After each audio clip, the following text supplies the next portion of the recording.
What is this? Kannappa. They paid, no? No. Hello friends, Kannappa Manchu Vishnu take over చేస్తున్న prestigious movie project ఇది. ఈ మూవీని first announce చేసినప్పుడు ఎవరు కూడా పెద్దగా పట్టించుకోలేదు. బట్ ఎప్పుడైతే ప్రభాస్ క్యామియో ఉందని చెప్పి తెలిసిందో అప్పటి నుంచి ఈ మూవీ గురించి టాపిక్ అనేది బాగా నడుస్తూ వచ్చింది. కన్నప్ప మూవీ రిలీజ్ అయితే ఆ మూవీలో ప్రభాస్ని చూసి ఎంజాయ్ చేద్దామని చెప్పి కొందరు అనుకుంటూ ఉంటే, మరికొందరు అదే మూవీలో మంచు విష్ణు ఎక్కడైనా తప్పు చేస్తే ఆ క్లిప్స్ని పట్టుకొని ట్రోల్ చేద్దామని చెప్పి వెయిట్ చేస్తూ ఉన్నారు. అండ్ ఇంకొందరైతే అసలు సినిమాకి వెళ్దామా వద్దని చెప్పి కన్ఫ్యూజన్లో అలా ఆగిపోయారు. అలాంటి వాళ్ళ కోసం అసలు కన్నప్ప మూవీని ఎందుకు చూడాలని చెప్పి 5 రీజన్స్ని ఈరోజు వీడియోలో అయితే చెప్పబోతున్నాను. ఆ రీజన్ చెప్పే ముందు ఈ వీడియోలో మీకు కనిపిస్తున్న శివలింగాన్ని ఒకసారి చూడండి. ఈ శివలింగం ఏంటి ఇలా ఉందని చెప్పి మీలో చాలామంది అనుకోవచ్చు. కనీసం రీసెర్చ్ కూడా చేయకుండా ఇలా సినిమా చేశారేంటని చెప్పి డౌట్ రావచ్చు. మీకే కాదు, సాంగ్స్లో ట్రైలర్స్లో ఈ సీన్ చూసిన తర్వాత చాలామంది కనీసం రీసెర్చ్ కూడా చేయకుండా ఎలా పడితే అలా సినిమా తీసేస్తారని చెప్పి ట్రోల్ చేయడం స్టార్ట్ చేశారు. బట్ కన్నప్ప మూవీలో శివలింగం ఆకారాన్ని ఇలా చేయడానికి ఒక ఇంపార్టెంట్ రీజన్ ఉంది. ఆ రీజన్ ఏంటో ఈ వీడియోలో ముందు వెళ్తే మీకే తెలుస్తుంది. సో ఇంకా అసలు లేట్ చేయకుండా వీడియోలోకి ఎంటర్ అయిపోదాం. Let's get into the show. Number 1, visuals and production values. Kannappa movie కోసం మంచు మోహన్ బాబు గారు అలాగే మంచు విష్ణు గారు కలిసి దాదాపుగా 200 కోట్ల వరకు ఖర్చు చేసినట్లు కొన్ని రిపోర్ట్స్ అయితే చెప్తున్నాయి. ఆ బడ్జెట్ ఏదైతే ఉందో అదంతా కూడా ఇప్పటి వరకు వచ్చిన ట్రైలర్లో అలాగే సాంగ్స్లో బాగా కనిపించింది. బట్ స్టార్టింగ్లో వచ్చిన టీజర్ మాత్రం చాలా మందిని డిసప్పాయింట్ చేసింది. అయినా కానీ తర్వాత ట్రైలర్లో అలాగే సాంగ్స్లో ఏమాత్రం తగ్గకుండా విజువల్స్ని చాలా బాగా మెయింటైన్ చేశారు. కన్నప్ప కాలంలో ఉన్న నేచర్ని అథెంటిక్గా షూట్ చేయడం కోసం షూటింగ్ మొత్తాన్ని కూడా న్యూజిలాండ్లోనే తీశారు. టోటల్ క్యాస్ట్ అండ్ క్రూ మొత్తం న్యూజిలాండ్ వెళ్ళి అక్కడే గ్రీనరీ నేచర్లో కన్నప్ప మూవీ మొత్తాన్ని కూడా కంప్లీట్ చేశారు. లొకేషన్ పరంగానే కాకుండా విజువల్స్లో మీకు కనిపించే ప్రతి క్యారెక్టర్ గెటప్ కానీ, ఆర్ట్ డిపార్ట్మెంట్ వర్క్ కానీ, క్యారెక్టర్స్ పట్టుకున్న వెపన్ డిజైన్స్ కానీ ప్రతి ఒక్కటి కూడా విజువల్గా బాగున్నాయి. అఫ్ కోర్స్ అక్కడక్కడ కొన్ని వెపన్స్ కొంచెం అటు ఇటుగా అనిపించినా కానీ ఓవరాల్గా విజువల్గా అయితే మాత్రం చాలా బాగున్నాయి. మంచన్న ఎక్కడా కూడా కాంప్రమైజ్ అవ్వకుండా హై ఎండ్ కెమెరాస్తో టాప్ టెక్నీషియన్స్తో కొలాబరేట్ అయ్యి ఈ మూవీని అయితే తీస్తున్నాడు. ఓవరాల్గా చెప్పాలంటే ఈ మూవీలో ఉన్న విజువల్స్తో ఆడియన్స్ని ఇంకో ప్రపంచానికి తీసుకొని వెళ్ళాలని చెప్పి మంచన్న బాగా గట్టిగా ఫిక్స్ అయిపోయాడు. అందుకని ఈ సినిమాని దాదాపుగా 200 కోట్ల బడ్జెట్ పెట్టి చిత్రీకరించడం జరిగింది. సో కొన్ని వందల సంవత్సరాల క్రితం ఉండే ప్రపంచాన్ని విజువల్ ఎక్స్పీరియన్స్ అవ్వాలంటే కన్నప్ప మూవీని మీరు ఖచ్చితంగా చూసి తీరాల్సిందే. అండ్ ఇక్కడ ఎస్పెషల్లీ న్యూజిలాండ్ లొకేషన్స్ గురించి మాట్లాడుకోవాలి. మంచు విష్ణు గారిని ఇంటర్వ్యూ చేసినప్పుడు చాలా మంది అడిగిన క్వశ్చన్, ఇండియాలో సెట్స్ వేసుకొని చేయొచ్చు కదా, అంత దూరం వెళ్ళి చేయాల్సిన అవసరం ఏంటని చెప్పి క్వశ్చన్ చేయడం జరిగింది. దానికి మంచన్న సింపుల్ ఆన్సర్ ఇచ్చాడు. మన ఇండియా ఒకప్పుడు చూడటానికి చాలా అందంగా ఉండేది, కానీ ఎప్పుడైతే మన ఇండియన్స్ జవాబుదారీతనం లేకుండా క్లైమేట్ మొత్తాన్ని కలుషితం చేశారో మన ఇండియాలో ఉన్న అందం మొత్తం పోయిందని చెప్పి అన్నాడు. బట్ న్యూజిలాండ్లో చూస్తే మాత్రం అలా కాదు. ఆల్రెడీ మనం వరల్డ్స్ క్లీనెస్ట్ కంట్రీస్ గురించి ఒక వీడియో చేసాం. దాంట్లో న్యూజిలాండ్ ప్రత్యేకత గురించి కూడా మనం మెన్షన్ చేయడం జరిగింది. సో అలాంటి క్లీనెస్ట్ కంట్రీ కాబట్టే విజువల్గా చూడటానికి బాగుంటుంది, ఆడియన్స్కి మంచి అవుట్పుట్ ఇవ్వాలనే ఉద్దేశంతో న్యూజిలాండ్లో తీయడం జరిగిందని చెప్పి మంచు విష్ణు గారు చెప్పడం జరిగింది. సో ఆ విజువల్స్ ట్రైలర్లో అయితే బాగా కనిపించినాయి. సో బిగ్ స్క్రీన్ మీద ఎలా ఉంటుందో ఖచ్చితంగా ఎక్స్పీరియన్స్ చేసే తీరాలి. నెక్స్ట్, భారీ కాస్టింగ్. ఈ కన్నప్ప మూవీలో చాలా మంది స్టార్స్ యాక్టింగ్ చేయడం జరిగింది. Kannappa movie pan India wide release చేస్తున్నారు కనుక ప్రతి లాంగ్వేజ్ నుంచి కూడా వాళ్ళు కొంతమంది స్టార్స్ని కాస్టింగ్ చేసుకోవడం జరిగింది. దీనికి రీజన్గా మంచు విష్ణు చెప్తుంది ఏంటంటే, ఈ కన్నప్ప మూవీని వైడర్ ఆస్పెక్ట్లో ఇండియా మొత్తం తీసుకెళ్లాలంటే ఆ భారం మొత్తం తను ఒక్కడే మోయలేడు కాబట్టి ప్రతి స్టార్ని కూడా ఈ మూవీలో సపోర్ట్ తీసుకోవడం జరిగిందని చెప్పి ఆయన చెప్పడం జరిగింది. మీరు గమనిస్తే మలయాళం సూపర్ స్టార్ మోహన్ లాల్ గారు ఈ సినిమాలో యాక్ట్ చేయడం జరిగింది. ఇండియా వైడ్ పాపులారిటీ ఉన్న అతి తక్కువ మంది యాక్టర్స్లో మోహన్ లాల్ గారు కూడా ఒకరు. తన 40 years మూవీ కెరీర్లో దాదాపుగా ఆయన 400కు పైగా మూవీస్లో నటించారు. అలాంటి మోహన్ లాల్ గారు ఈ మూవీలో ఒక మెయిన్ లీడ్లో కనిపించబోతున్నారు. సో ఆబ్వియస్గా మల్లు ఆడియన్స్ మోహన్ లాల్ గారిని చూడటానికి పక్కా థియేటర్స్కి అయితే వస్తారు. సో ఇటు మలయాళం సైడ్ నుంచి కూడా మంచన్నకి మంచి కలెక్షన్స్ వచ్చే అవకాశం అయితే ఉంది. అలాగే హిందీ నుంచి అక్షయ్ కుమార్ గారిని తీసుకోవడం జరిగింది. అక్షయ్ కుమార్ గారి గురించి మనందరికీ తెలిసిందే. బాలీవుడ్లో one of the top stars. ఒకానొక టైంలో అయితే ముగ్గురు ఖాన్స్ను కూడా వెనక్కి నెట్టేసి బాలీవుడ్లో నెంబర్ 1 పొజిషన్ని మెయింటైన్ చేశారు. అంతేకాదు బాలీవుడ్ సెలబ్రిటీస్లోనే హైయెస్ట్ ట్యాక్స్ పేర్గా కూడా అక్షయ్ కుమార్ గారు నిలిచారు. ప్రజెంట్ అక్షయ్ కుమార్ తన రీసెంట్ హిట్స్తో మంచి ఫామ్లో అయితే ఉన్నాడు. అలాంటి అక్షయ్ కుమార్ని ఈ మూవీలో తీసుకోవడంతో బాలీవుడ్లో కూడా ఈ మూవీ పైన ఎక్స్పెక్టేషన్స్ బాగా పెరిగిపోయినాయి. అలాగే ఆల్రెడీ శివుని క్యారెక్టర్లో ఓ మై గాడ్ 2తో అక్షయ్ కుమార్ మంచి ప్రశంసలు అయితే పొందాడు. సో ఈ మూవీలో కూడా అక్షయ్ కుమార్ మంచి ప్రశంసలు పొందేలాగా కనిపిస్తున్నాడు. ఎందుకంటే ఆల్రెడీ ట్రైలర్లో మీరు చూసే ఉంటారు. నాకు తెలిసి ఈ సినిమాలో అక్షయ్ కుమార్ స్క్రీన్ టైం తక్కువగా ఉండొచ్చేమో, కానీ తనకు కనిపించే సీన్స్ అన్ని కూడా మోస్ట్ ఇంపాక్ట్ కలిగించే సీన్స్ లాగా ఉంటాయని చెప్పి నేనైతే అనుకుంటున్నాను. నెక్స్ట్ తమిళ సైడ్ నుంచి శరత్ కుమార్ గారిని తీసుకోవడం జరిగింది.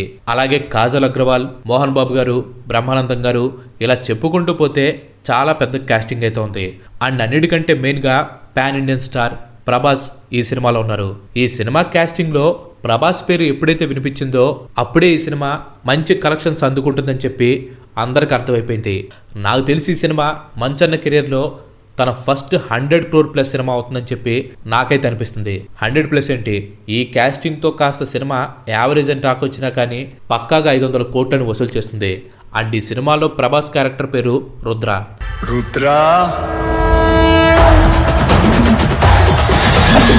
సో రుద్రాకి విష్ణు క్యారెక్టర్ కర్ణప్పకి భారీ ఫైటింగ్ కూడా ఉండబోతుందని చెప్పి విష్ణు గారు ఇంటర్వ్యూలో అయితే చెప్పడం జరిగింది. సో ఇంత హై టాలెంట్ ఉన్న యాక్టర్స్ ఉన్నారు కాబట్టి వాళ్ళ యాక్టింగ్ కోసమైనా ఈ సినిమాకి వెళ్ళొచ్చు. Next unique devotional action genre. జనరల్గా మూవీస్లో devotional movies and action movies అని చెప్పి సపరేట్గా ఉంటాయి. ఈ రెండు జోనర్ కలిసి ఉన్న మూవీస్ చాలా అంటే చాలా రేర్గా మనం చూస్తూ ఉంటాం.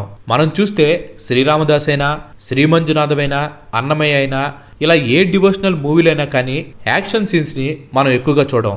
అఫ్ కోర్స్ ఆల్మోస్ట్ కనిపించమనుకోండి. బట్ కన్నప్ప క్యారెక్టర్లో మాత్రం అలా కాదు. కొన్ని సినిమాటిక్ లిబర్టీస్ తీసుకొని కన్నప్ప క్యారెక్టరైజేషన్కి తగ్గట్టు భారీ యాక్షన్ ఎపిసోడ్స్ని ప్లాన్ చేసినట్టు ఆ సినిమా యూనిట్ అయితే తెలిపింది. దీనికోసం టాప్ యాక్షన్ కొరియోగ్రాఫర్స్ని పెట్టుకొని మరి యాక్షన్ ఎపిసోడ్స్ని డిజైన్ చేసినట్లు ఆ ఫిలిం యూనిట్ వాళ్ళైతే చెప్పుకొచ్చారు.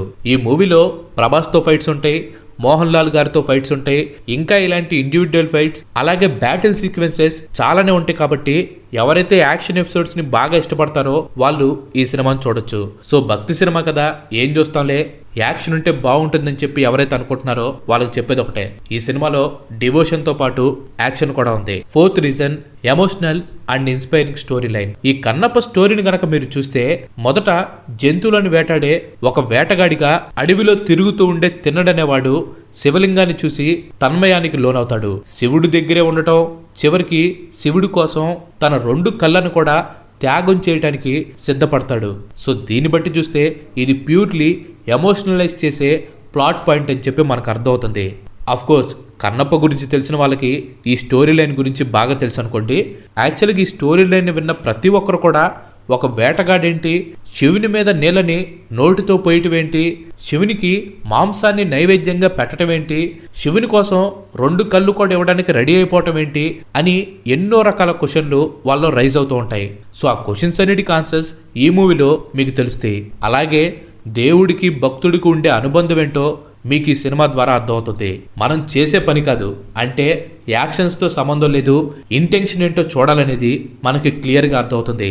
ఇలా స్టోరీ పరంగా మల్టిపుల్ లేయర్స్ ఉన్న ఈ స్టోరీని బిగ్ స్క్రీన్ మీద చూస్తేనే ఆ పాజిటివ్ ఎఫెక్ట్ మన మీద పడుతుంది. Next epic music and BGM. మీ అందరికి ఆల్రెడీ చెప్పాను ఈ సినిమాలో స్టార్ కాస్టింగ్ గట్టిగా ఉందని చెప్పి.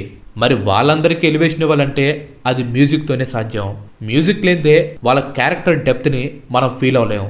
అందుకనే ఈ మూవీకి బిగ్ మ్యూజిక్ డైరెక్టర్స్ వర్క్ చేస్తున్నారు.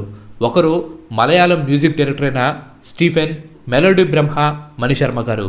వీళ్ళిద్దరూ కూడా ఈ మూవీకి మ్యూజిక్ డైరెక్షన్ చేశారు. సో ప్రీ రిలీజ్ ఈవెంట్ చూసిన తర్వాత తెలిసింది ఏంటంటే, ఈ సినిమాలో ఎక్కువ శాతం మ్యూజిక్ ని స్టీఫెన్ చేసినట్లు అర్థమవుతుంది. స్టీఫెన్ ని వెంటాడడం జరిగింది. ఆయన వచ్చి నేను చెప్పా, ఎప్పుడు షూట్ చేస్తానో నాకు తెలియదు, కానీ ఏ రోజు చేసినా మీరే చేయాలి, నాకు సౌండింగ్ కొత్తగా ఉండాలి, అది మీరే చేయాలి అన్న. టీమ్ యూనిట్ చెప్పిన దాని ప్రకారం ప్రతి ఒక్క క్యారెక్టర్ కూడా బాగా ఎలివేట్ అయ్యేటట్టు బ్యాక్గ్రౌండ్ మ్యూజిక్ అయితే అందించడం జరిగిందంట. ఆల్రెడీ ఈ సినిమాకి సంబంధించిన కొన్ని సాంగ్స్ అయితే రిలీజ్ అయ్యాయి. దాంట్లో శివ శివ శంకర సాంగ్ ఆల్రెడీ మంచి టాక్ని అయితే తెచ్చుకుంది. ఈ సాంగ్ లో ఉన్న లిరికల్ వాల్యూస్ వలన మూవీ కూడా బాగుండబోతుందనేది ట్రోలర్స్ కి మేమర్స్ కూడా బాగా అర్థమైపోయింది. బట్ ఈ సాంగ్ లో చూపించిన శివలింగాన్ని మాత్రం అందరూ ట్రోల్ చేయటం మొదలు పెట్టారు. మంచు విష్ణుకి శివలింగం ఎలా ఉంటుందో కూడా తెలియదని చెప్పి బేభత్సంగా ట్రోల్స్ చేయటం మొదలు పెట్టారు. సో ఆ శివలింగం ఎందుకు అలా ఉందో తెలియాలంటే మీరు ఖచ్చితంగా ఈ విషయం తెలుసుకోవాలి. బట్ అంతకంటే ముందు ఇంతవరకు ఈ వీడియో చూసారంటే ఈ వీడియో మీకు నచ్చిందని అనుకుంటున్నాను. మీకు కనుక నచ్చినట్లయితే ఈ వీడియోని ఖచ్చితంగా లైక్ చేయండి. అండ్ అలాగే మీరు మన ఛానల్కి ఇంతవరకు కనుక సబ్స్క్రైబ్ అవ్వనట్లయితే మన ఛానల్ని తప్పకుండా సబ్స్క్రైబ్ అయ్యి పక్కనే ఉన్న గంటని ఆల్ ఆప్షన్లో పెట్టుకోండి. ఆల్రెడీ లైక్ చేసి షేర్ చేసి సబ్స్క్రైబ్ చేసిన వారికి చాలా చాలా థ్యాంక్స్. జనరల్గా శివలింగం ఎక్కడైనా కానీ మీకు స్క్రీన్ మీద చూపిస్తున్న ఆకారంలో కనిపిస్తూ ఉంటుంది. కానీ కన్నప్ప మూవీలో చూపించిన శివలింగం మాత్రం వాటన్నిటికంటే చాలా అంటే చాలా డిఫరెంట్గా ఉంటుంది. దీనికి కారణం ఈ కన్నప్ప స్టోరీనే. ఈ స్టోరీ ఏదైతే ఉందో ఇది మొత్తం శ్రీకాళహస్తి చుట్టూ ఉంటుంది. మీరు కన్నప్ప ట్రైలర్లో చూసిన శివలింగాన్ని గనక గమనిస్తే దాంట్లో సాలిపురుగు, ఏనుగు, పాము లాంటివి కనిపిస్తూ ఉంటాయి. సేమ్ ఇదే ఆకారంలో శ్రీకాళహస్తిలో ఉన్న శివలింగం కూడా ఉంటుంది. బట్ ఇలా శ్రీకాళహస్తిలో ఉన్న శివలింగ ఆకారాన్ని ఏ సినిమాలో కూడా మనకి ఇంతవరకు చూపించలేదు. యాక్చువల్గా ఈ శివలింగాన్ని వాయు శివలింగం అని చెప్పి అంటారు. దీని వెనక చాలా అంటే చాలా పెద్ద స్టోరీ ఉంది. మేబీ ఈ కన్నప్ప మూవీలో ఆ స్టోరీని కూడా లైట్ గా చూపించి ఈ శివలింగం ఎలా ఏర్పడింది అనేది కూడా మనకు చూపించే అవకాశం అయితే ఉంది. సో ఈ విషయం తెలియక చాలా మంది మంచు విష్ణు గారిని ట్రోల్ చేయడం అయితే స్టార్ట్ చేశారు. ఇలాంటి ట్రోల్స్ వస్తాయని తెలిసినా కానీ అందరిలా నార్మల్ శివలింగం పెట్టకుండా శ్రీకాళహస్తిలో ఉండే ఆకారం లాంటి శివలింగాన్నే పెట్టాలని చెప్పి మంచు విష్ణు గారు అనుకోవటంలోనే అర్థమైపోతుంది కన్నప్ప సినిమాని ఎంత అథెంటిక్ గా మనకు చూపించాలని చెప్పి ఆ సినిమా యూనిట్ అనుకుంటుందో. అండ్ ఇక నెక్స్ట్ వచ్చేసి యాక్చువల్గా ఆల్రెడీ 5 రీజన్స్ అయిపోయినాయి. బట్ 6th రీజన్ నేను ప్రీ రిలీజ్ ఈవెంట్ చూసిన తర్వాత చెప్పాలనిపించింది.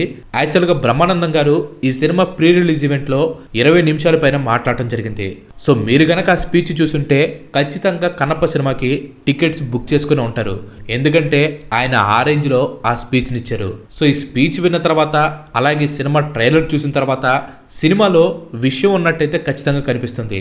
బేసిక్గా ఇలాంటి స్టోరీస్ తీసేటప్పుడు మెయిన్గా డివోషనల్ మూవీస్ చేసేటప్పుడు యూనిట్ అంతా కూడా ఒళ్ళు దగ్గర పెట్టుకునే సినిమాని తీస్తారు. సో ఖచ్చితంగా మంచు విష్ణు గారి టీం కూడా చాలా కేర్ఫుల్గా ఈ సినిమాని అయితే తీసుంటారని చెప్పి నేనైతే అనుకుంటున్నాను. అండ్ వాళ్ళు స్పీచ్లు చెప్పిన దాన్ని బట్టి చూస్తే కూడా ఈ సినిమాని అంతే జాగ్రత్తగా తీసినట్లు నాకైతే అనిపిస్తుంది. సో ఇవి గైస్ కన్నప్ప సినిమా చూడటానికి 5 రీజన్స్. ఈ రీజన్స్ అన్ని విన్న తర్వాత వీటిల్లో మీకు ఏదైనా వ్యాలిడ్గా అనిపించుంటే ఖచ్చితంగా దాన్ని కింద కామెంట్ చేయండి.